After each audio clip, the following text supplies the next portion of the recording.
ප්‍රතික්‍රියා කියලා කියන්නේ දැන් අපි තනි පියවර ප්‍රතික්‍රියා මූලික ප්‍රතික්‍රියා එහෙම නැත්නම් එලිමන්ටරි රියැක්ෂන්ස් කියන ඒවා කතා කරා ඒක ඉවරයි. බහුපියවර ප්‍රතික්‍රියා කියලා කියන්නේ ඇත්තටම ප්‍රතික්‍රියාව පේන්න තියෙන නැත්නම් ස්ටොයිකියෝමෙට්‍රික සමීකරණය ස්ටොයිකියෝමෙට්‍රික් ඉක්වේෂන් එකෙන් පේන්න එන ඩිස්ප්ලේ වෙන රියැක්ෂන් එක නෙමෙයි වෙන්නේ. ඒක තමයි අවසාන ප්‍රතිඵලය.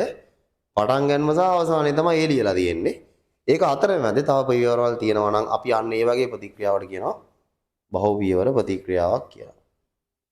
උදාහරණයක් විදියට දැන් හිතන්නකෝ A ධන 3ක් B ධන C වලින් D හැදෙන ප්‍රතික්‍රියාව තමයි අවසානයේ වුණාට ඇත්තටම වෙන්නේ මෙතන A වලින් C හැදෙනවා. A C එකතු වෙලා X කියලා අතරමැදියක් හැදලා මේ X වලට තව එක B එකක් එකතු වෙලා Y කියලා අතරමැදියක් හැදලා මේ Y ට තව B දෙකක් එකතු වෙලා තමයි ඇත්තටම අවසාන ප්‍රතිඵලය හැදිලා තියෙන්නේ. ඔයා මේ සමීකරණ තුන එකතු කරලා බලන්න අතරමැදි ඵල කැපිලා යනවා. ඉතුරු වෙන දෙක තමයි තියෙන්නේ. මෙන්න මේ වගේ ප්‍රතික්‍රියාවට අපි කියන මොකක්ද කියලාද? බහුපියවර ප්‍රතික්‍රියාවක් කියලා. හරිද? එතකොට මේ බහුපියවර ප්‍රතික්‍රියාවල මේ සමස්ත ප්‍රතික්‍රියාව සිදුවන මෙන්න මේ එක් එක් මූලික ප්‍රතික්‍රියා නැත්නම් මේ ඉන්ඩිවිජුවල් ස්ටෙප් වලට අපි කියනවා මේවා මූලික ප්‍රතික්‍රියා නැත්නම් එලිමන්ටරි රියැක්ෂන්ස්. මේ ප්‍රතික්‍රියාව තනි පියවරක්. මේක ඇතුලේ තව පියවරවල නැහැ. මේ ප්‍රතික්‍රියාව තනි පියවරක්. මේක ඇතුලේ තව ප්‍රතික්‍රියා මොනවත් නැහැ. මේකත් තනි පියවරක්. මේක ඇතුලේ ප්‍රතික්‍රියා මොනවත් නැහැ. මේවා එක එක ගත්තාම මූලික ප්‍රතික්‍රියා. එහෙම නැත්නම් මේවා ඉන්ඩිවිජුවල් රියැක්ෂන්ස්, එලිමන්ටරි රියැක්ෂන්ස් මේවා. තනි පියවර ප්‍රතික්‍රියා. මේ තනි පියවර ප්‍රතික්‍රියා කීපයක එකතුවකින් හැදෙන ලොකු ප්‍රතික්‍රියාවට තමයි අපි කියන්නේ මොකක් කියලාද? බහු පියවර ප්‍රතික්‍රියාව. අනිත් දේ තමයි හරිද? අනිත් වැදගත්ම දේ තමයි මෙන්න මේ බහු පියවර ප්‍රතික්‍රියා ගත්තාම මෙන්න මේ බහුපියවර ප්‍රතික්‍රියා ගත්තාම මේ වගේ මේ එක් එක් ප්‍රතික්‍රියාවන් සිදුවන වේගයන් වෙනස්. දැන් මේ ප්‍රතික්‍රියාව වෙන වේගයෙන් නෙමෙයි මේ ප්‍රතික්‍රියාව සිද්ධ වෙන්නේ. මේකෙන් සිදුවෙන වේගයෙන් නෙමෙයි මේක සිදු වෙන්නේ. ඒ නිසා මේ වගේ ප්‍රතික්‍රියාවන් වෙනස්. එතකොට මෙන්න මේ වගේ තියෙන සෙමෙන්ම දැන් මෙතන හිතන්නකෝ එක්කෙනෙක්ට වේගය 60යි තියෙන අනිත් එක්කෙනාට 40යි තියෙන අනිත් එක්කෙනාට 10යි තියෙන කියලා හිතන්නකෝ. දැන් එතන සෙමින්ම සිදුවන ප්‍රතික්‍රියාව 10න් සිදුවන ප්‍රතික්‍රියාවනේ. මෙන්න මේ 10 මත තමයි සියල්ලම රඳාපවතින්නේ. නැත්නම් සමස්ත ප්‍රතික්‍රියාවේ ශීඝ්‍රතාවය රඳාපවතින්නේ. ඒකට මම පට්ටම උදාහරණයක් කියන්නම්. දැන් ලස්සන උදාහරණ තේරුම් ගන්න. දැන් කෙනෙක් කියන්න පුළුවන් එහෙම වෙන්න විදියක් නැහැ නේ. සමස්ත ප්‍රතික්‍රියාව එහෙමයක් වෙන්න විදියක් නැහැ කොහොමත්. පොහෙවිම සිදුවන එක්කන මත කොහොමද සමස්ත ප්‍රතික්‍රියා ශීඝ්‍රතාවය රඳාපවතින්නේ මම මෙහෙම කියන්නම්. හිතන්නකෝ දැන් මට මෙන්න මෙතන පොත් ගොඩක් ගෙන්න ගන්න ඕනේ. අපි මොකද ගන්නේ? අපේ ක්ලාස් එකේ කීප දෙනා පේලියට ඉන්නවා. ඒ ඉන්න අතරේ අපිට එක්කෙනෙක් මදි වෙනවා. අපි අර එහා පැත්තේ ඕලෙ පන්තියෙන් පොඩි එකක් කන කනවලා ශීෂත පන්ති ඕලෙල්ම ශීෂත පන්ති එකක් කන කනවලා ඌ ඉඳ ගන්න මැද්දේ. හරිද? දැන් අපේ කට්ටිය පොත් අන්ලෝඩ් කරන වේගෙට පොඩි එකාට පුළුවන් අන්ලෝඩ් කරන්න. ඇත්තටම බෑනේ. දැන් පිළිවෙලට ඉන්නවා. දැන් අතින් පොත් ටික පටන් ගන්නවා. එක්කෙනා මාරු කර පොත් ටික මෙතනින් ගොඩ ගන්නවා. වැඩේ කට්ටියම අතින් වැඩේ සිද්ධ වෙනවා. හැබැයි අර පොඩි කාගාවින් මොකද වෙන්නේ? අර එන වේගෙන් ඊද? පටන් ගන්න දිහන වේගෙන් යන පොඩි කාට එහා පැත්තේ මොකද වෙන්නේ? එන පොත් ගොඩක් ගොඩ ගන්නවා. අයියේ. දැන් ඌ දෙනුගේ වේගෙන්. එතනින් පස්සේ සමස්ත ප්‍රතික්‍රියාව සිද්ධ වෙන්නේ. උගෙන් පස්සේ කාගේ වේගය යනවද? අර පොඩි කාගේ වේගය යනවා. එතන මොකද වෙන්නේ? ඒ පොත් අතරින් වේගෙන් වරන්නේ මැද ඉතුරු වෙනවා. මෙතෙන් දෙද්දී අරුගේ වේගෙන් තමයි එන්නේ. ඒ නිසා කියන්නේ පියවරල් කිහිපයකින් සිදුවන ප්‍රතික්‍රියාවක් තිබ්බොත් එතන වඩාත් හැමින් සිදුවන කෙනා මත තමයි මේ ප්‍රතික්‍රියාවේ ශීඝ්‍රතාවය තීරණය වෙන්නේ. මෙන්න මේ පියවරට අපි කියනවා විශේෂණයක්. මෙන්න මේකට අපි කියනවා මොකද්ද? ශීඝ්‍රතා නිර්ණය පියවර කියලා. නැත්නම් rate determination step RDS එහෙම නැත්නම් ශීඝ්‍රතා නිර්ණය පියවර කියලා කියනවා. හරිද? ශීඝ්‍රතා නිර්ණය පියවරක් අනිවාර්යෙන් තියෙනවා. මෙන්න මේ ශීඝ්‍රතා නිර්ණය පියවර මත තමයි මේ ප්‍රතික්‍රියා ශීඝ්‍රතාව රඳාපවතින්නේ සහ මෙවැනි ප්‍රතික්‍රියාවල ශීඝ්‍රතා සමීකරණය ලියන්නේ ප්‍රතික්‍රියාවේ යාන්ත්‍රණය තුල පවතින ශීඝ්‍රතා නිර්ණය පියවරට. මෙන්න මේ තමයි මේ ප්‍රතික්‍රියාව යාන්ත්‍රණය වෙන්නේ. පැහැදිලිද? හරි. එහෙනම් ගන්න ටියුට් එක ගන්න. මම ටියුට් එක පැත්තකින්ම තියලා කතා කරේ. ටියුට් එක ගන්න. බලන්න අංක 2 බහු පියවර ප්‍රතික්‍රියා මූලික පියවරන් කිහිපයක් ඔස්සේ සිදුවන ප්‍රතික්‍රියා බහු පියවර ප්‍රතික්‍රියා ලෙස හඳුන්වයි. බලන්න ඉංග්‍රීසි මීඩියම් ටියුට් එකත් කියමු. multi-step reactions, the chemical process occurs in series of elementary steps is known as multi-step reactions. මූලික ප්‍රතික්‍රියාවල එකතුව සමස්ත ප්‍රතික්‍රියාව ලෙස හඳුන්වයි. හරි? එක් පියවරකින් සෑදී එක් පියවරකින් සෑදී ඉන් පසු පියවරක වැයවන විශේෂ අතරමැදි විශේෂ වේ කියලා කියනවා. එහෙම නැත්නම් the all reactions is the sum of the elementary reaction steps. Number two, species that form one step and then used in another step, later step uh, is known as intermediate. අතරමැදි විශේෂ සමස්ත ප්‍රතික්‍රියාවේ අන්තර්ගත නොවේ. The intermediates are not in the overall reaction. හරිනේ. දැන් කවදාකවත් මේ XY කියන මේ අතරමැදියන් ටික මේ සමස්ත ප්‍රතික්‍රියාව තුළ අදත් වෙන්නේ නැහැ. මේකත් හරි. ඊට පස්සේ බලන්න ටොපික් එකක් තියෙනවා සීගතා නිර්ණ පියවර RDS. ප්‍රතික්‍රියාවක පියවර ගණනාවකින් හා බහුවිධ ප්‍රතික්‍රියාවකින් සිදුවේ නම් අඩුම වේගයෙන් සිදුවන ප්‍රතික්‍රියාව මගින් සීගතා නිර්ණය කරනු ලැබේ. මේවා අවම වේගයෙන් සිදුවන ප්‍රතික්‍රියාවවත් සීගතා නිර්ණ පියවර ලෙස හඳුන්වයි. ආන් ඉංග්‍රීසි මීඩියම් නෝට් එක බලන්න. RDS when multi-step reaction takes place to several individual steps, the rate of the reaction is determined by slowly happening step. The reaction which processes with maximum speed is known as the rate determination step. This step is which has the maximum activation energy. හරි. උත ඇත්තම හේතුව තමයි මේ step එකේ ලොකුම activation energy එකක් තියෙනවා. හරි. නෝට් එකක් තියව නෝට් එකේ දාගන්න මෙහෙම කතන්දරයක්. නෝට් එකේ දාගන්න නෝට් එකේ. හරි. දැන් මෙන්න මේ වගේ පළවෙනිම දේ තමයි මෙන්න මේ බහුවිහාර ප්‍රතික්‍රියාවල වැදගත්ම දේ තමයි පෙළ සහ ස්ටොයිකියෝමීටර් ඍජු සම්බන්ධතාවයක් නැහැ. පෙළ ස්ටොයිකියෝමීටර් සමාන වෙන්නත් පුළුවන්, සමාන නොවෙන්නත් පුළුවන්. හරි මේ ලියන්න number 1 there is no direct relationship between there is no direct relationship between there is no direct relationship between there is no direct relationship between order and the stoichiometry of the multi-step reactions. Order and the stoichiometry of the multi-step reactions.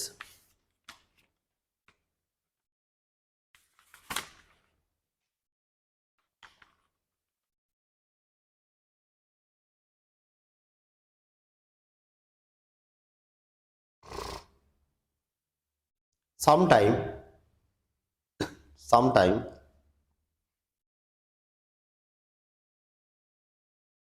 overall order and the stoichiometry may be equal.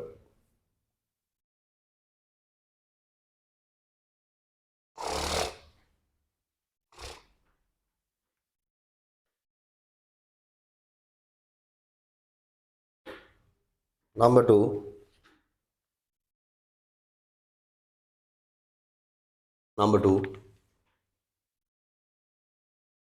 පළවෙනි ගැන Sinhala video කඩේ ලියා ගන්න. බහුවිහාර ප්‍රතික්‍රියාවලදී පෙළ හා ස්ටොයිකියෝමීටර් අතර ඍජු සම්බන්ධතාවයක් නොමැති අතර පෙළ හා ස්ටොයිකියෝමීටර් අතර ඍජු සම්බන්ධතාවයක් නොමැති අතර පෙළ ස්ටොයිකියෝමීටරට සමාන වීම හෝ නොවීම සිදුවිය හැකිය. පෙළ ස්ටොයිකියෝමීටරට සමාන වීම හෝ නොවීම සිදුවිය හැකිය.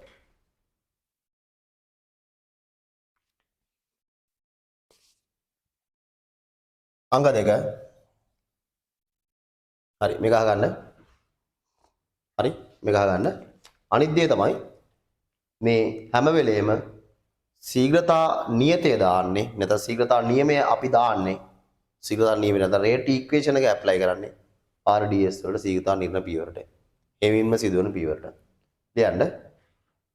The rate equation is added for the rate equation is added for the rate equation is added for the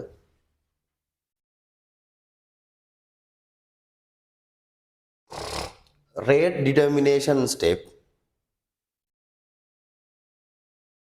of the multi-step reactions. The rate equation is added for the rate determination step of the multi-step reactions.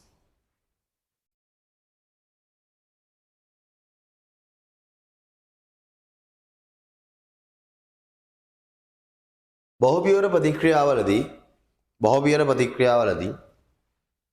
ප්‍රතික්‍රියාවලදී ශීඝ්‍රතා නිර්ණ පියවර හෙවත් සෙමෙන්ම සිදුවන පියවර මතට ශීඝ්‍රතා නිර්ණ පියවර හෙවත් සෙමෙන්ම සිදුවන පියවර මතට ශීඝ්‍රතා සමීකරණය යොදනු ලැබේ. හරි. ගන්න පොඩි උදාහරණයක් තියෙනවා කරගෙන යන්න මේක තේරුම් ගන්නත් පුළුවන්. පීඩන දෙකක් QT Q ධන T හැදෙනවා Z ප්‍රතික්‍රියාවේ යාන්ත්‍රණය දිහා දෙනවා P ධන Q වලින් R හැදෙනවලු මේක සෙමෙන් ස්ලෝ වෙන්නේ ඊළඟ R ධන Q වලින් S හැදෙනවලු මේක ෆාස්ට් වේගයෙන් සිද්ධ වෙන්නේ S ධන T වලින් Z හැදෙනවා මේකත් ෆාස්ට් ඔයගොල්ලෝ බලනවා දැන් මේක යට ඉරක් ගහලා නිකන් දැන් මේකට වේග කැපිලා යනවා මේ කැන්සල් වෙනවා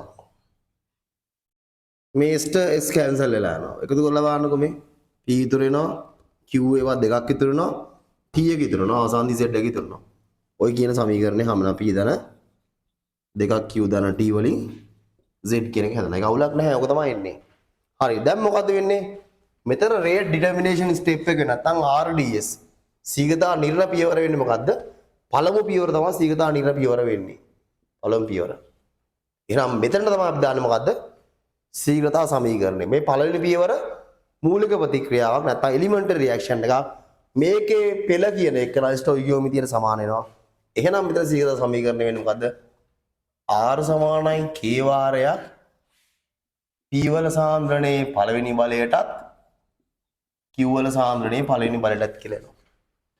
එහෙනම් ප්‍රතික්‍රියාවේ සමස්ත පෙළ කීයද?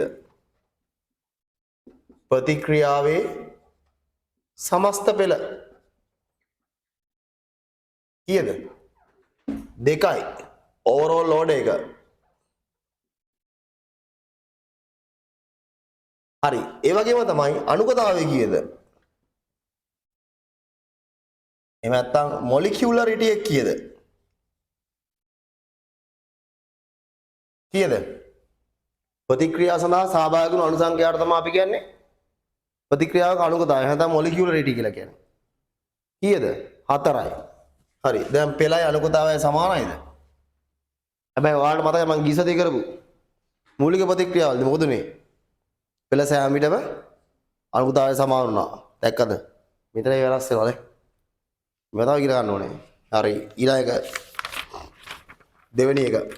දෙවන පියවර ශීඝ්‍රතා නිර්ණ පියවර වීම right නලේසි ඈ පොඩ්ඩක්වත් අමාරු නෑ මේවා අංක 2 A ධන B වලින් AB හැදෙනවා වේගයෙන් සිද්ධ වෙන්නේ AB ට තව B එකක් එකතු වෙනවා AB2 වෙනවා මේක වෙන්නේ slow හෙප්සෙමින් සිද්ධ වෙන්නේ AB2 ට C එකක් එකතු වෙනවා මේකෙන් D හැදෙනවා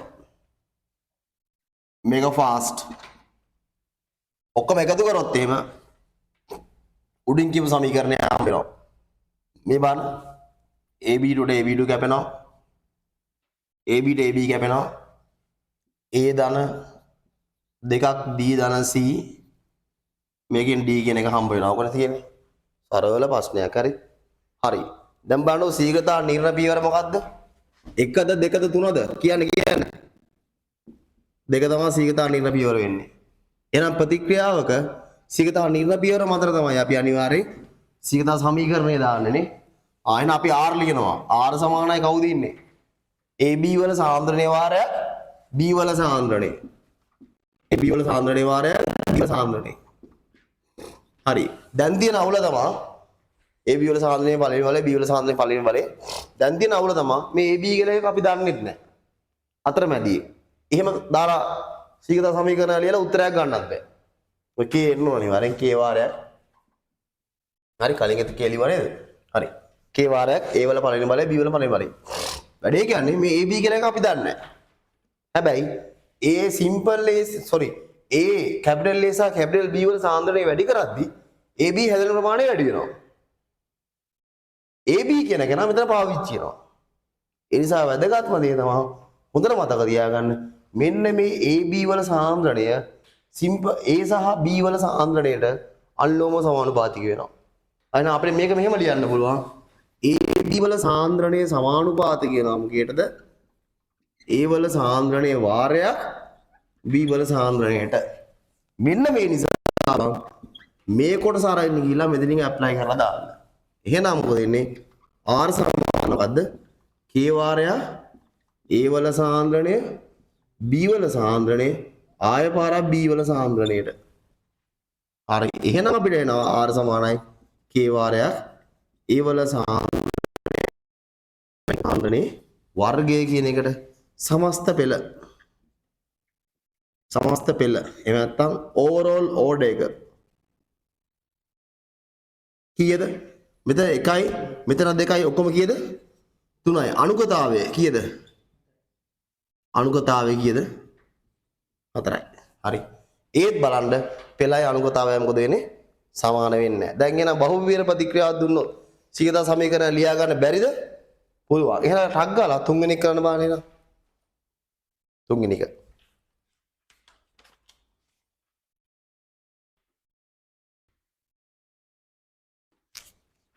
හරි. හරි. දැන් මෙන්න මෙතෙන් තමයි සීගතා නිර්ණ පියවර. RDS නේ අවසාන පියවර. හරි. දැන් මේකට තමයි අපි අනිවාර්යෙන් සීගතා සමීකරණය දාන්න ඕනේ. එහෙනම් R සමානයි K වාරයක් simple B ඉන්නවා capital Z ඉන්නවා. අවුලක් නැහැ capital Z නම් අවුලක් නැහැ. අපි දන්න කෙනෙක්. simple B කියලා හිටියෙත් නැහනේ. එතකොට simple B කියන එක නා තීරණය වෙන්නේ මෙයා. හරිද? ඊට කලින් පියවර මත.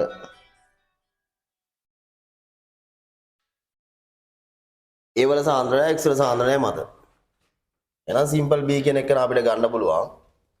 ඊට කලින් පියවරේ වෙන simple A සහ X වල සාන්ද්‍රණය මත. capital X වල සාන්ද්‍රණය මත. අවුල තමයි simple A කියන එකක් දන්නේ නැහැ අපි. ඒක හැදෙන උඩ පියවරේ. එහෙනම් උන් දෙන්න අද A වෙනුවට අපිට ගන්න පුළුවන් X සහ Y ගන්න පුළුවන් නේ.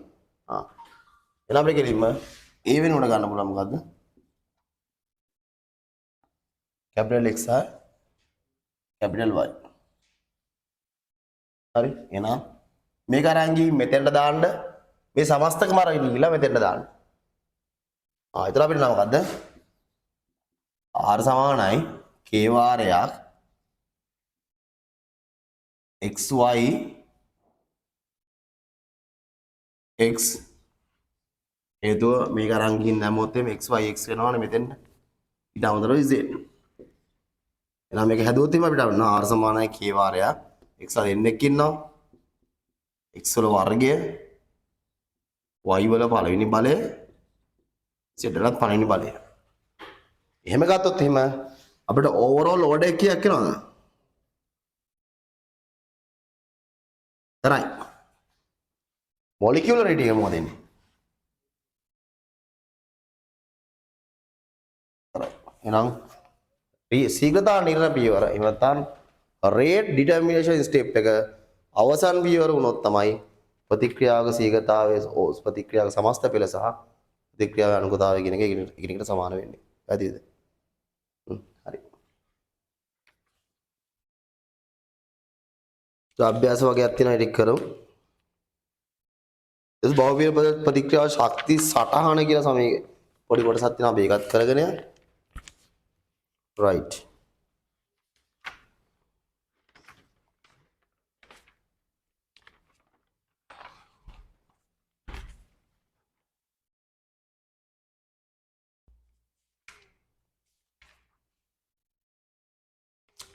හරි. ඔයගොල්ලෝ අර තියෙන උදාහරණ තුන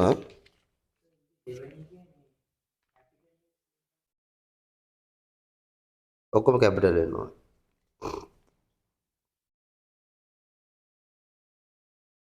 ඔයගොල්ලෝ මේ උදාහරණ ටික ගෙදරින් කරන්නනේ. එහෙම කරමු. අපිට වෙලා යන නිසා අපි ඊට පටන් ගමු. බහුපිර ප්‍රතික්‍රියා ශක්ති සටහන කියලා තමයි තියෙන පොඩි තව මාතෘකාවක්. හරි? ශක්ති සටහන ටික ඇඳලා දාමු. එතකොට ඒකත් හරි.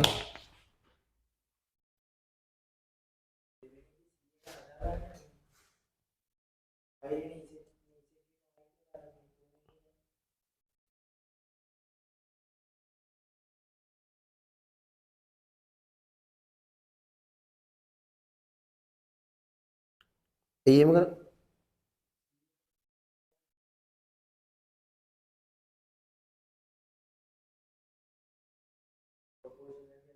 ඔව් සෙමෙන් මේ වෙන්නේ මොකද්ද? y ධන c නේ. ඒතර y ට උඩ එකෙන් හදා ගන්න ඕනේ. c එකට c මයි. උඩ එකේ ඉන්න x වෙනකොට ඒකට උඩ එකෙන් ab වලින් හදා ගන්නවා. එහෙම යන්නේ.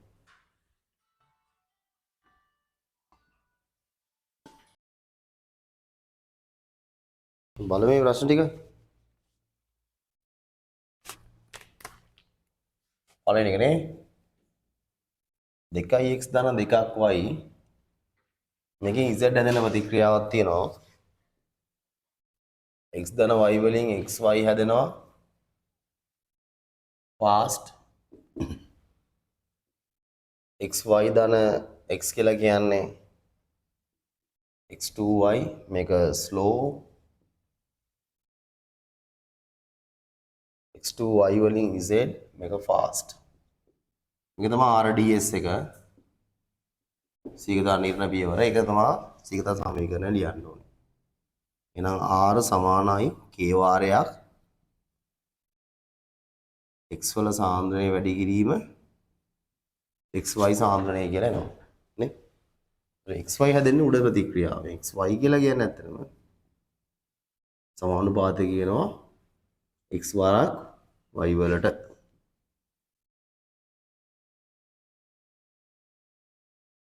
ඒක අරගෙන ගිහිල්ලා මෙතෙන්ට ඇඩ් කරපුවාම r සමානයි k වරක් x y r සමානයි k වරක් x වර්ගය y කියලා අපිට ලස්සනට එනවා උත්තරේ. ඉතින් අපිට ඕවරෝල් ලෝඩ් එක එනවා කීයක් කියලාද? ඕවරෝල් ලෝඩ් එක. නැත්තම් සමස්ත පෙළ එනවා කීයක් කියලාද? 3යි කියලා. මොලිකියුලරිටි එක ප්‍රතික්‍රියාවේ අනුගතතාවය. අනුගතතාවය කීයක් වෙනවද? අනුගතතාවය කියන්නේ ප්‍රතික්‍රියාව සඳහා සහභාගී වෙච්ච මුළු අණු ප්‍රමාණය. මේ x වලින් 2යි y වලින් 2යි ඔක්කොම කීයද? ඔක්කොම 4යි. එහෙනම් ඕවරෝල් ලෝඩ් එක මොලිකියුලරිටි එකට සමාන වෙන්නේ නැහැ. එතනදී. හරි. දෙවෙනි ප්‍රශ්නේ ගන්න බෑ. අයිත් හිතනම කරනවා මේ කරන දේවල් ටික. හොඳට අල්ලගන්න. කිසිම අවුලක් වෙන්නේ නැහැ. දෙවෙනි ප්‍රශ්නේ. ඊට පස්සේ 2ක් a ධන b ධන 2ක් c වලින් මේක අපිට d හම්බ වෙනවා. a ධන b වලින් x ධන b වලින් y ධන c වලින් z ධන c වලින් d මේ ඔක්කොම ඇවිල්ලා මේ දෙකම fast. මේකත් fast. මේක slow. මේක fast. ඒතර සීගතා නිර්ණ පියවර වෙන්නේ මේක. ඒතර ප්‍රතික්‍රියාවේ සීගතා ලියන අපි එයාට k වාරයක් c වාරක් y වල සාන්ද්‍රණය. y කියලා කියන්නේ ඊට උඩ එක්කනා. ඒතර y කියලා කියන්නේ ඇත්තම ගත්තොත් එහෙම සමානුපාති කියනවා b වල සාන්ද්‍රණයේ වාරයක් x වල සාන්ද්‍රණය කියලා. මේ x කියලා කියන්නේ අපි දන්නේ නැති එක්කෙනෙක් අතරමැදි ඵලයක් අපිට එයාව ගන්න පුළුවන්. a වල සාන්ද්‍රණයේ වාරයක් b වල සාන්ද්‍රණය කියලා. මේක අරගෙන මෙතෙන්ට දාන්න. මේ සම්පූර්ණ සෙට් එක අරගෙන ගිහිල්ලා මෙතෙන්ට දාන්න. එතන වාර නම් මොකක් කියලාද? r සමානයි k වාරයක්. හරිද? a ලා එක්කෙනයි හරිද? මේ මෙතෙන්ට b එකක් ආවට පස්සේ මෙතන b එකත් එක්ක b වල වර්ගය බවට පත් වෙනවා.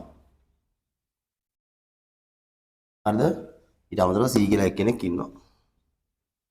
අපි ඉන්නේ සමස්ත පෙළ ප්‍රතික්‍රියාවේ ඕවරෝල් ලෝඩ් එක එනවා. ඕවරෝල් ලෝඩ් එක එනවා.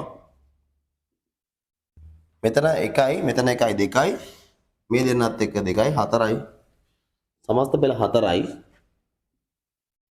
මොලිකියුලාරිටි එක අණුකතාවය කීයද බලන්න මේ C වලින් 2යි A වලින් 2යි ඔක්කොම 4යි මේකයි 5යි අණුකතාවය කීයද 5යි ප්‍රතික්‍රියා සහභාගී වූ අණු සංඛ්‍යාව ප්‍රතික්‍රියාව අණුකතාවය ලෙස අපි හඳුන්වනවා ඒකයි ප්‍රතික්‍රියාවේ සමස්ත පෙළයි කියන එක නේද එකිනෙකට සමාන වෙන්නේ නැහැ අපි යන් ඊළඟට තුන්වෙනි ප්‍රශ්නෙට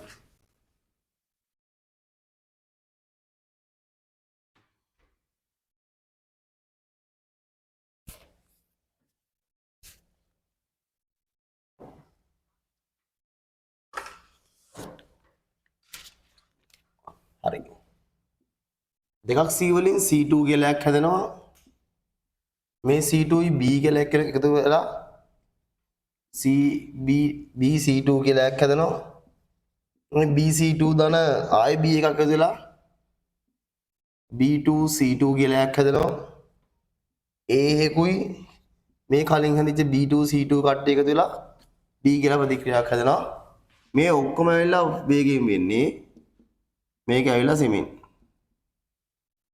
නැත්නම් ස්ලෝ වේගයෙන් හරි එහෙනම් දැන් අපිට ඔයාලා තේරෙනවා මෙන්න මේක තමයි සීගතාර නිර්ණ පියවර වෙන්නේ නැත්නම් RDS rate determination step එක වෙන්නේ එහෙනම් අපි කෙලින්ම සීගතාර සමීකරණය දානවා මොකේද සීගතාර සමීකරණය මෙතන දාමු එහෙනම් R සමානයි මෙතන ඉන්නේ කවුද simple A ඉන්නවා ඊට අමතරව කවුද ඉන්නේ B2 C2 කියලා එකක් ඉන්නවා B2 C2 කියලා කියන අතරමැදි බලයක් එයා හැදෙන්න බලපාන ඊට කලින් පියවරේ සාන්ද්‍රණ දෙක එහෙනම් B2 C2 කියන වෙනුවට අපිට කරනවා B වල සාන්ද්‍රණය වාරයක් BC2 වල සාන්ද්‍රණය කියලා ගන්න පුළුවන් BC2 කියලා ඊට කලින් පියවරේ දෙන්නේ එයා තීරණය වෙනවා Aට අදාළ ප්‍රතික්‍රියක දෙකකින් හරිද එහෙනම් BC2 කියලා කියන්නේ ඇත්තටම BC2 කියලා කියන්නේ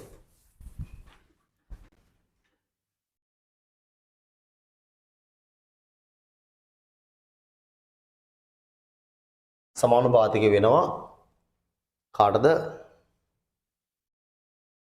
C2 වල සාන්ද්‍රණය වාරයක් B වල සාන්ද්‍රණය කියලා. එතකොට C2 කියලා කියන්නේ අතරමැදි බලයක්. C2 කියලා කියන්නේ C වල සාන්ද්‍රණයේ වර්ගයට. හරි. එහෙනම් මේකට මේක ඇඩ් කරන්න ඒ ඔක්කොම අරන් ගිහලා මෙතෙන්ට දාන්න. ඒ ඔක්කොම අරන් ගිහලා මෙතෙන්ට දාන්න. එතකොට වාඩනා වෙන්න මේ විදිහ එක. R සමානයි K වාරයක් A වල සාන්ද්‍රණය සිම්පල් B වල සාන්ද්‍රණයේ වර්ගය C වල සාන්ද්‍රණයේ වර්ගය කියලා කියනවා. ඕවරෝල් ලෝඩ් එක 5යි මොලිකියුලාරිටි එක. දැන් ප්‍රතික්‍රියාව අනුගතාවයක් කීයද? 5යි. හරි. අර නෝට් එකේ හිස්තනේ තව පොඩි ඉඩක් තියෙනව නේද? කලින් නෝට් එකේ. එතන මෙහෙම ලියා ගන්න පොඩි විස්තරයක්. කලින් note එකේ in multi-step reactions අර කලින් පිටුවේ note එකේ කලින් පිටුවේ විශේෂ කරුණ යටතේ තුන්වෙනි කරුණ දාලා ලියා ගන්න in multi-step reactions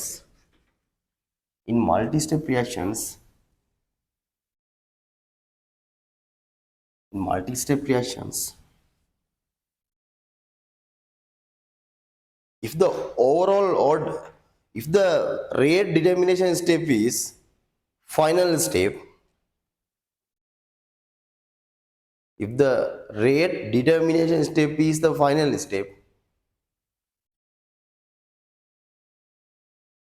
in multi-step reactions, if the rate determination step is the final step, the molecular rate is equal to the overall load of the reaction. The molecular rate is equal to the overall load of the reactions. ඔයාලට ඒක තේරුණාද? සීගතා නිර්ණ පියවර අවසන් පියවර වූ විට ප්‍රතික්‍රියාවේ සමස්ත පෙළ ප්‍රතික්‍රියාවේ අනුගතතාවයට සමානයි. එහෙනම් සිංහල මීඩියම් කට්ටිය මෙහෙම ලියා ගන්න. බහුවිහාර ප්‍රතික්‍රියාවලදී බහුවිහාර ප්‍රතික්‍රියාවලදී බහුවිහාර ප්‍රතික්‍රියාවලදී ප්‍රතික්‍රියාවේ ශීඝ්‍රතා නිර්ණය වියවර ප්‍රතික්‍රියාවේ ශීඝ්‍රතා නිර්ණය වියවර අවසන් පියවර වූ විට ප්‍රතික්‍රියාවේ ශීඝ්‍රතා නිර්ණය පියවර අවසන් පියවර වූ විට දැන් මේක උදාහරණයක් නේ ශීඝ්‍රතා නිර්ණය පියවර අවසන් පියවර වූ විට ප්‍රතික්‍රියාවේ සමස්ත පෙළ ප්‍රතික්‍රියාවේ අනුගතතාවයට සමාන වේ. ප්‍රතික්‍රියාවේ සමස්ත පෙළ ප්‍රතික්‍රියාවේ අනුගතතාවයට සමාන වේ. හරි ළමයි. හරි. බහුවිහාර ප්‍රතික්‍රියාව විභව ශක්ති පැතිකඩ අඳින්නත් අපිට පුළුවන් වෙන්න ඕනේ. මම බහුවිහාර ප්‍රතික්‍රියාව විභව ශක්ති පැතිකඩවල දෙකක් ඇඳලා පෙන්නන්නම්. ආය අපි ඉස්සර කරන ප්‍රශ්න පත්‍රවල විභව ශක්ති පැතිකඩවල ඇති තරම් හම්බ වෙනවා. අපි ඒවත් ලස්සනට කරගෙන පොඩ්ඩක්වත් අමාරු දේවල් නෙමෙයි. ඇත්තම කතාව කොහොමද දැන් නම් නිකන් අර මේ කයිනටික්ස් කියන පාඩමේ ගැන සම්පූර්ණ ඕවරෝල් අයිඩියා එකක් ඕගොල්ලන්ට නැද්ද? දැන් කයිනටික්ස් ගැන මොකද හිතෙන්නේ? ඈ? දැන් කයිනටික්ස් ගැන මොකද හිතෙන්නේ? කලින් කයිනටික්ස් ඉගෙනගෙන තිබුණා කියවනේ. නැද්ද? කයිනටික්ස්. ඒකට වඩා මේක වෙනස්ද? වෙනස්ද? වෙනසක් තේරෙන්නේ නැද්ද? වෙනස් නේ. ඒක තමයි අනිවාර්යයි. හරි. බලන්න ප්‍රතික්‍රියාවේ යාන්ත්‍රණයක් තියෙනවා. ඒ දන දෙකක් B වලින් AB2 ප්‍රතික්‍රියාව හැදෙනවා. මේක ඩෙල්ටා H θ ප්‍රතික්‍රියාව තාපදායකයි. මේක සිදුවෙන යාන්ත්‍රණය ගත්තොත් එහෙම බහුවිහාර ප්‍රතික්‍රියාව නිසා මේ ප්‍රතික්‍රියාව සිදුවන යාන්ත්‍රණයක් තියෙනවා. නැත්නම් මෙකැනිසම් එකක් තියෙනවා. මේ මෙකැනිසම් එකේ ගත්තට පස්සේ පියවර දෙකකින් තමයි මේ ප්‍රතික්‍රියාව සිදු වෙලා තියෙන්නේ. පළවෙනි එක ඇවිල්ලා තාප අවශෝෂකයි. මේක වේගයෙන් සිදු වෙන්නේ. හරි? මේ දෙවෙනි එක තමයි AB වලට ආයක දෙනවා තව B එකක්. ඒකෙන් තමයි අපිට AB2 කියන එක හැදෙන්නේ. මේකේ ඩෙල්ටා H θ ගත්තා තමයි දෙක. මේක ඇවිල්ලා තාපදායකයි. ඒක වෙන්නේ සෙමෙන්. හරි. දැන් මේකට අපිට අඳින්න ඕන විභව ශක්ති පැතිකඩ. එහෙම නැත්නම් හරි. ඒ සයින් එක ඕකේ වැරදි. ඔයාලා හදාගන්න. සයින් එක මේ විදිහට එන්න ඕනේ. හරි. රයිට්. දැන් බලන්නකෝ.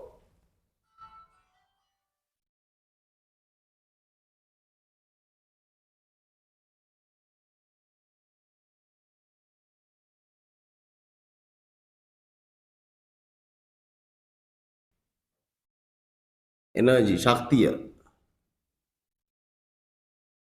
දැන් මේ පැත්ත ඇවිල්ලා රියැක්ටන් කෝඩිනේට්. නැත්නම් ප්‍රතික්‍රියක ඛණ්ඩාංකය.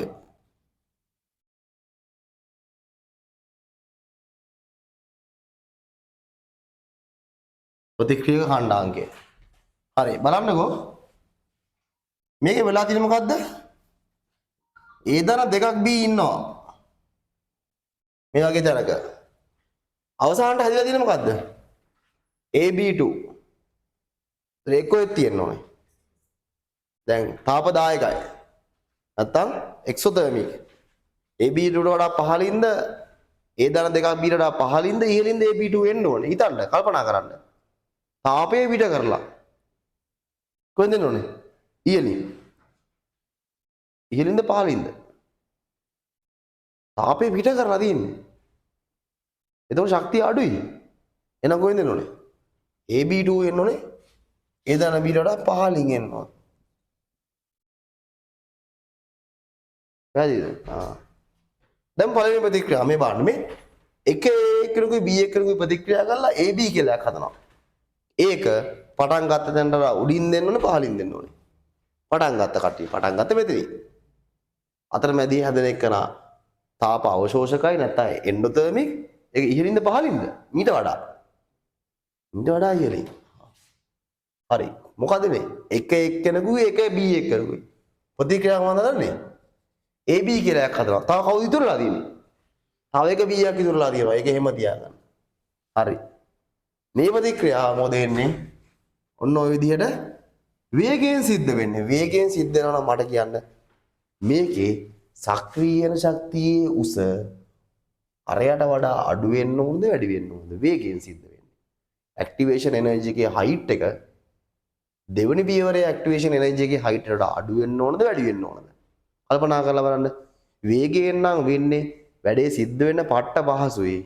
වැඩේ සිද්ධ වෙන පට්ට පහසුයි කියලා කියන්නේ මොකද වෙන්න ඕනේ? හයිට් එක අඩු වෙන්න ඕනේ. අඩු හයිට් එකක් තිබ්බොත් තමයි පැනලා ඉක්මනින් ගිහලා ප්‍රතික්‍රියාව සිද්ධ වෙන්න පුළුවන්. එහෙනම් මොකද?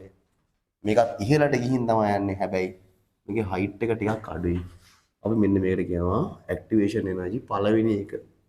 මම කියනවා EA1 කියලා කියනවා. හරි. එතකොට මෙන්න මේ උස තමයි අපි කියන්නේ මොකක් කියලාද? Delta H θ 1. පැහැදිලිද? බලන්නකෝ AB ප්‍රතික්‍රියා කරලා AB2 කියන එක හදනවා. ඒක ගොඩක් සෙමින් ප්‍රතික්‍රියා කරන්නේ තාපදායකයි. තාපදායකට අදාළ තැන් ටික අපි හදාගත්තා. සෙමින් ප්‍රතික්‍රියා කරන්නේ. එහෙනම් අනිවාර්යෙන් මේ උසට වඩා මොකක් වෙන්න ඕනද? මේ උස ගොඩාක් වැඩි වෙන්න ඕනේ. එහෙනම් ඔන්න පටන් ගත්තා. ඔන්න ඉවරලා ගිහිල්ලා අන්න ප්‍රතික්‍රියාවක බලපත් වෙනවා. අන්න මොකද එන්නේ? මෙන්න මෙතන අපි කියනවා මොකක්ද කියලාද? EA2 කියලා කියනවා. හරි මේ තියෙන්නේ පළවෙනි අතරමැදිය.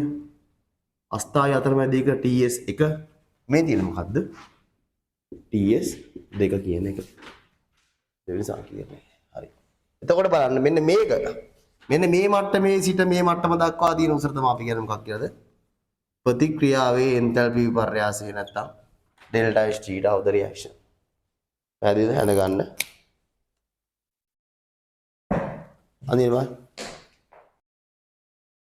දෙවෙනි ප්‍රශ්න බලන්න. දෙවෙනි එක හරිම සුපිරි ප්‍රශ්න මේවා. මම හිතන්නේ මේ ලෙවල් එකටම ළමයි ඉගෙන ගන්නවා ඇති කියලා. අනිත් ක්ලාසස් වලත් කොසේ වේවා දැන් මට නම් නැත්තම් මෙහෙම භාගයට කරගෙන යන්න එහෙම ඇත්තටම හිතෙන්නේ නැහැ. කොච්චර වෙලාව සීමිත වුණත් මේ ටික කරලම තමයි යන්න දෙන්නේ. හරි. දැන් මේක ත්‍රිබල ශක්ති පැතිකඩක් අඳින්න යන්නේ. ප්‍රතික්‍රියාව ලියා ගන්න පියවර 3කින් සිද්ධ වෙන්නේ. හරි. මාර සුපිරි ප්‍රශ්නයක්. බලන්නකෝ. මේකේ පොඩි වැරද්දක් තියෙනවා මේ printing වැරද්දක් විතරයි ඒක. ඒත් එක තේරුම් ගන්න පුළුවන්. ඉතින් මේ ප්‍රතික්‍රියාවේ ඩෙල්ටා H θ ගත්තාම ආපදායක. හරිනේ. ඊට පස්සේ ගත්තාම මේක ඉන්ඩිවිජුවල් ස්ටෙප් ගත්තොත් එම් P ධන Q කියලා එක්කනවා PQ කියලා එකක් හදනවා. මේ ප්‍රතික්‍රියාවේ ඉන්දල් විපර්යාසය ඇවිල්ලා වේගයෙන් සිට වෙන්නේ. මේක තාප අවශෝෂකයි. වේගයෙන් කිව්ව ගමන් පටන් ගන්න කටට වඩා උඩින් එන්න ඕනේ. ඒ කියන්නේ ට්‍රික් එක ඊට පස්සේ PQ ධන P වලින් T2Q කියලා එකක් හදනවා. මේකේ ඩෙල්ටා H θ ගත්තාම ඒකත් බොහොම තාප අවශෝෂකයි. ඒක වේගයෙන් සෙමෙන් තමයි ඒක සිද්ධ වෙන්නේ. සෙමෙන් තමයි සිද්ධ වෙන්නේ. හරි. ඊට පස්සේ P2Q හරි.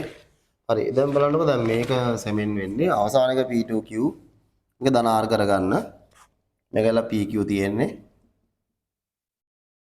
ඩෙල්ටා H θ මේක ඇවිල්ලා වේගයෙන් තමයි සිද්ධ වෙන්නේ. හරි. දැන් කල්පනා කරලා අදින් මාත් එක්ක එන්නකෝ. දැන් මම මේ වගේ මධ්‍යස්ථ තැනකින් දා ගන්නවා මේ ටික. ටිකක් උඩට යන්න වෙන්නත් පුළුවන්. කොහොමවත් මැදින් දා ගන්න. P ධන Q ධන R. ඔහොමනේ තියෙන්නේ. හරි. ඒ ඔක්කොම වෙලා Z කියන එක න කොහෙද තියෙන්න ඕන කියන්නකෝ. මේ සෙට් එකට වඩා උඩින්ද යටින්ද? අරවා ගැන හිතන්න එපා. ප්‍රතික්‍රියාවෙන් එන්තල්පි විපර්යාසය මොකදලා තියෙන්නේ? තාප දායකයි නැත්තම් එක්සොතර්මික්. Z තියෙන්න ඕනේ පටන් ගත්ත කටියට වඩා පහළින්. පහළින්. උඩින් නෙමෙයි පහළින් ඈ. හරි. එහෙනම් මේ Z එනවා මෙතනින්. මම Z එක දාලා මෙතෙන්ට. වැඩි හරි. හරි. දැන් බලන්න දැන් P එක P1 කෙනෙකු එක Q1 කෙනෙකු ප්‍රතික්‍රියා කරලා PQ එකක් හදනවා. ඒක මේ මට්ටමට වඩා ඉහළින් තියෙන්න ඕනේ. හේතුව ඇයි? ඒක එන්ඩෝතර්මික් තාප අවශෝෂකයි. අනිත් එක වේගයෙන් සිද්ධ වෙන්නේ ලොකු height එකක් activation energy එකට නැහැ. සක්‍රීය ශක්තිය නැහැ. නිසා මම මේවාගේ දැනගින් ලියනවා. මොකද හැදෙන්නේ? P එක්කෙනෙකුයි Q එක්කෙනෙකුයි ප්‍රතික්‍රියා කරනවා. තව ඉතුරු කට්ටිය ලියන්න. තව P එකක් ඉතුරුයි. කියන ඔක්කොම ඉවරයි. තව R එකකුත් තියෙනවා. ඒ ටික ලියන්න ඕනේ. ඔන්න ප්‍රතික්‍රියාව activation energy එක ඔන්න ඔතෙන් නෑදුනා. පොඩි උසක් දාගන්න. හරි බලන්නකො. මේ PQයි තව P එකකුයි ප්‍රතික්‍රියා කරලා P2Q කියලා එකක් හදනවා. ඒ ප්‍රතික්‍රියාව ගත්තට පස්සේ සෙමෙන් සිද්ධ වෙන්නේ. ඒකේ high activation energy එකක් තියෙනවා. ඒක හැබැයි තාප අවශෝෂක. ඒ නිසා මොකද වෙන්න ඕනේ? මෙතන ඉඳලා ඊටත් වඩා උඩින් එන්න ඕනේ. එහෙනම් මෙන්න මේ හරියෙන් වගේ තියෙන්න ඇත්තනේ. එහෙනම් මොනවද හැදෙන්නේ?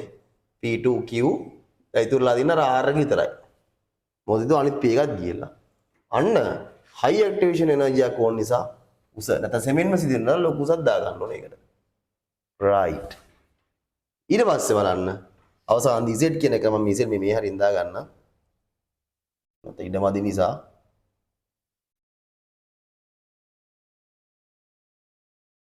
හරි Z එක මේ හරියෙන් දාන්න.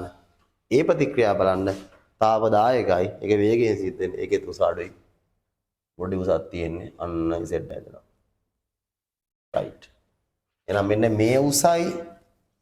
මෙන්න මේ උසයි කියලා කියන්නේ ප්‍රතික්‍රියාවේ එන්තල්පි විපර්යාසය ඩෙල්ටා H θ. මෙන්න මේ කියන්නේ EA1 මේ තියෙන TS1 එක. මේ තියෙන්නේ දෙවෙනි ප්‍රතික්‍රියාවේ සක්‍රීය ශක්තිය EA2 මේ තියෙන දෙවෙනි ප්‍රතික්‍රියාවේ සංක්‍රාමී අවස්ථාව. අස්ථායි අතරමැදි සංක්‍රාමී අවස්ථාව.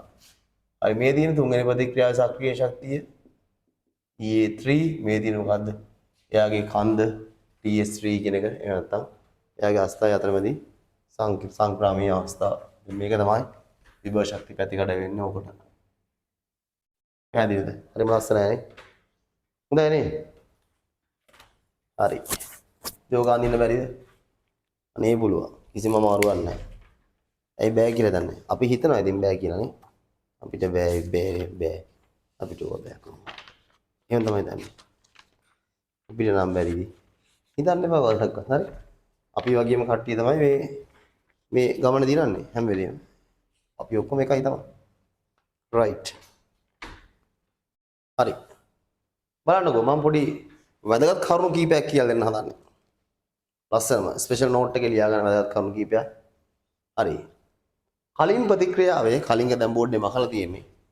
කලින් ප්‍රස්ථාරය ගන්න. කලින් ප්‍රස්ථාරය ගන්න. ඒ ප්‍රස්ථාරය TS. TS ඒවා කීයක් ආවද? transition states නැත්නම් සංක්‍රාමී අවස්ථාව කීයක් ආවද? දෙකක් ආවා. ඒ ප්‍රතික්‍රියාව සිද්ධ වෙන අණු පියවරවල් කීයක් තියෙනවද? මූලික ප්‍රතික්‍රියා කීයද? දෙකයි. දැන් ප්‍රතික්‍රියාවේ TS සංකීර්ණ කීයක් ආවද? 3ක් ආවා. දැන් ප්‍රතික්‍රියාව සිද්ධ වෙන මූලික ප්‍රතික්‍රියා පියවරන් නැත්නම් ශාන්ත්‍රණය තුළ සිදුවන මූලික ප්‍රතික්‍රියා කීයක් තියෙනවද? 3ක් තියෙනවා. එහෙනම් මොකද අපිට හම්බෙන සම්බන්ධතාවය? සංග්‍රාමී අවස්ථාවන් සංඛ්‍යාව සමාන නම් කීයටද? ඒ ප්‍රතික්‍රියාව සිදුවන මූලික ප්‍රතික්‍රියා සංඛ්‍යාවට. බහුවිහාර ප්‍රතික්‍රියාව සිදුවන අතරමැදි මූලික ප්‍රතික්‍රියා සංඛ්‍යාවට සංග්‍රාමී අවස්ථාවන් ටික මොකද වෙන්නේ? සමාන වෙනවා. මෙන්න ලියන්න. In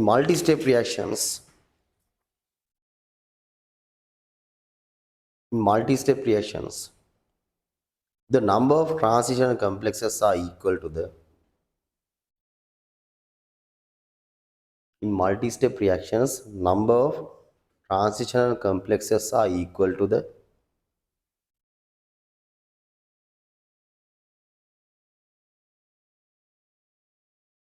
number of elementary reactions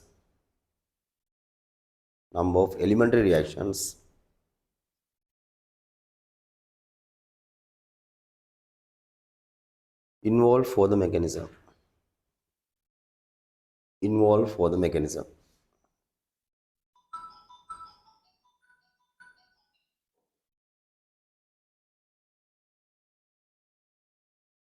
හරි මෙම ලියා ගන්න. බහුවිහාර ප්‍රතික්‍රියාවක සංක්‍රාමී අවස්ථාවන් සංඛ්‍යාව බහුවිහාර ප්‍රතික්‍රියාවක විභව ශක්ති පැතිකඩක සංක්‍රාමී අවස්ථාවන් සංඛ්‍යාව එම ප්‍රතික්‍රියාව සිදුවන මූලික ප්‍රතික්‍රියාවන් සංඛ්‍යාවට සමාන වේ. එම ප්‍රතික්‍රියාව සිදුවන මූලික ප්‍රතික්‍රියාවන් සංඛ්‍යාවට සමාන වේ.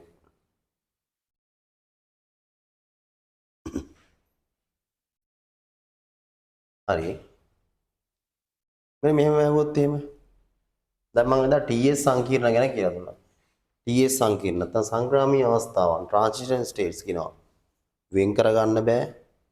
ඒගොල්ලොන්ට stable existence එකක් නැහැ. ඒගොල්ලෝ valence requirement එක complete කරන්නේ නැහැ. ඒ නිසා කවදාකවත් experimentally observe කරන්න බෑ. ඔක එක විදියක් MCQ අහන. හරිද? TS සංකීර්ණ දෙකක් අතරමැද එන intermediate එකක් ගත්තොත් එහෙම.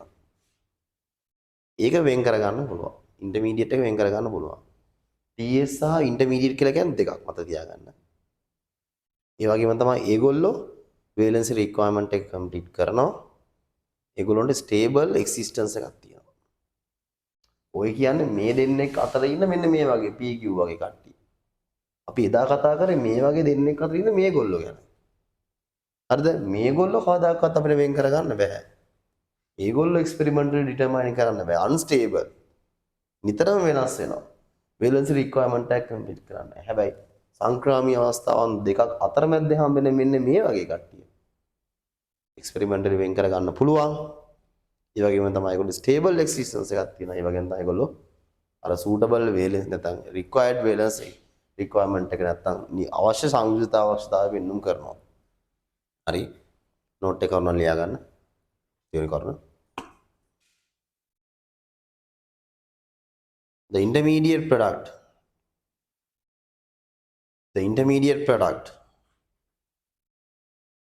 which is found between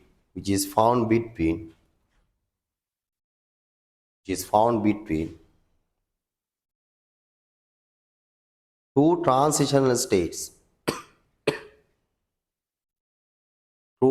transitional states are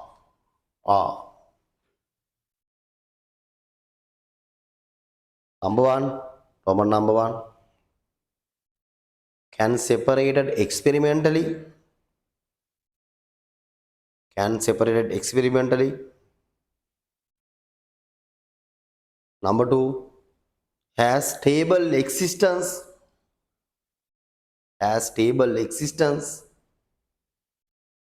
Number three, complete valence requirement.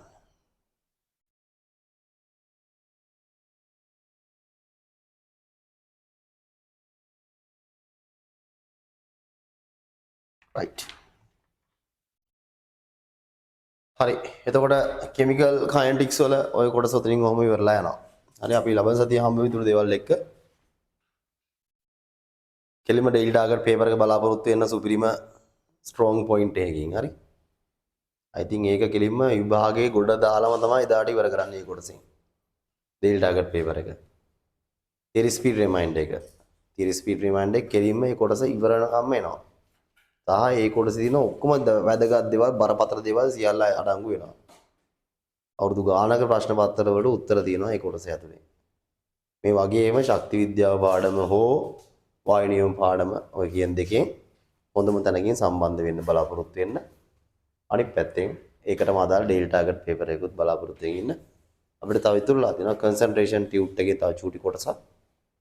empirical formula molecular formula ටික ඉවර කරනවා. කොහොමද මේ මාසයෙන් chemical calculations, chemical kinetics, gases, enthalpy කියන වගේ වැදගත්ම දේවල් ටික ප්‍රශ්නයක් දෙයක් කරන්න පුළුවන් මට්ටමට ඉවර වෙනවා. හරිනේ? එහෙනම් ගිහලා. right.